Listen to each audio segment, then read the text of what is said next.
जय माताजी मित्रों,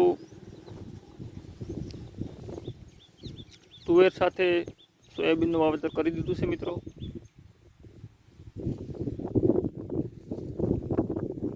सोयाबीन मित्रों आ एकला छे अने तुवेर आ एकला सुगावो थई गयो छे। थोड़ुंक कूसानुं प्रमाण छे तो एना माटे आपणे दવાનો उपयोग करी लईશું मित्रों। जोयुं छे आपणुं सोयाबीन एक नंबर बनी गयुं छे सोयाबीन।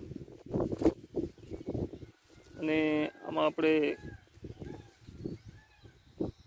આજે કુસાની જો તુવેર સાથે સોયાબીન સાથે તુવેર હોય તો મિત્રો કુસાની દવા છાંટવામાં ધ્યાન રાખવું પડે, કારણ કે ઘણી વખત એવું થતું હોય છે કે સોયાબીન સાથે તુવેર હોય તો એક દવા કામ ન થતી,